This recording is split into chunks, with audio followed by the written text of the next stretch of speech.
ఈరోజు మదనపల్లి జిల్లా కేంద్రం అయిన తర్వాత పోలీస్ రాజ్యం నడుస్తుందా అనేటటువంటి అనుమానం కలుగుతాం. పోలీస్ 30 యాక్ట్ ఉంది. మీరు ఎలాంటి నిరసన కార్యక్రమాలు చేసినా పర్మిషన్ తీసుకోవాలని పోలీసులు ప్రకటనలు చేస్తారు.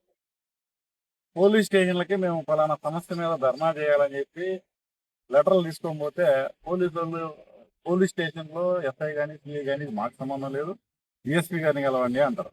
డిఎస్పీ గారి దగ్గరికి పోతే ఏఎస్పీ గారిని కలవండి అంటారు. ఏఎస్పీ గారి దగ్గరికి పోతే ఎస్పీ గారిని కలవండి అంటారు. అంటే ఇక ప్రజలు ఎవరు చెప్తా ఇంతమంది దగ్గరికి తిరగాలి పోలీస్ స్టేషన్కి అంటే సామాన్య ప్రజలకు అది సాధ్యమవుతుందా? ఇప్పటికే సిపిఎం పార్టీగా ఇట్లాంటి నిరసన కార్యక్రమాలు చేయాలి అని అంటే ఒక ధర్నా చౌక్ ఏర్పాటు చేయండి అని చెప్పి గత 6 నెలల ముందే ఎస్పీ గారికి కలెక్టర్ గారికి రిప్రజెంటేషన్ చేయడం జరిగింది. దీన్ని కనీసం పరిగణలోకి తీసుకోలే. పైగా పోలీస్ స్టేషన్లో ఈరోజు ప్రజల పట్ల ఎట్లా వ్యవహరిస్తున్నారు? నిన్న మా పార్టీ నాయకుడు ప్రభాకర్ రెడ్డి 1 టౌన్ పోలీస్ స్టేషన్కి పోతే ఆయన పార్టీ నాయకుడు సిఐటియుకి సంబంధించిన జిల్లా కార్యదర్శి నేను పలానా సంఘం తరఫున వచ్చినానని చెప్తే అయినా సరే నువ్వు ఫోన్ తీసుకొని వచ్చి ఆడ పెట్టు అంటాడు కానిస్టేబుల్. కానీ దొంగలు, ఇసుక మాఫియా డాన్లు, అక్కడ మద్యం మాఫియాకి నాయకత్వం వహిస్తున్నటువంటి వాళ్ళు మాత్రం 2 సెల్లులు పెట్టుకొని దర్జాగా పోలీస్ స్టేషన్లో వాళ్ళ అత్తగారి ఇళ్ళు తిరిగినట్టు తిరుగుతున్నారు. ఇది పోలీస్ స్టేషన్లు అంటే రౌడీలకు అడ్డానా?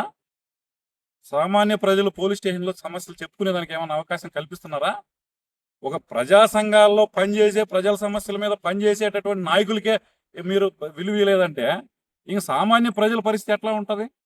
అందుకని ఎస్పీ గారు పోలీస్ వ్యవస్థని ప్రక్షాళన చేయాలి, ఇమీడియట్గా ధర్నా చౌక్ ఏర్పాటు చేయాలి. మదనపల్లి పట్టణంలో పోలీస్ స్టేషన్లకు వచ్చేదా సీసీ కెమెరా పెట్టండి అని చెప్పి పోలీస్ స్టేషన్లో సుప్రీంకోర్టే చెప్పింది. కానీ పోలీసులు మాత్రం సెల్ ఫోన్ ఎత్తుకోబోనారు సాధారణ ప్రజలు. ఎందుకు ఈ అవస్థలు ఉన్నాయి? దీన్ని ప్రక్షాళన చేయాల్సిన అవసరం ఉంది. అందుకనే ఎస్పీ గారికి ఈ విషయాలన్నింటినీ కూడా వివరించడానికి వచ్చాం.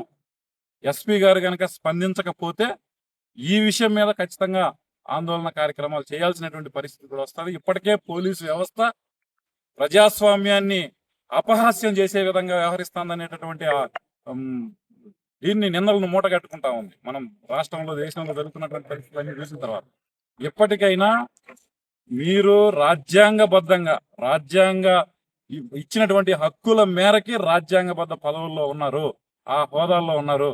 కాబట్టి ఆ రాజ్యాంగం కల్పించినటువంటి హక్కుల్ని కూడా మీరు కాపాడాలి.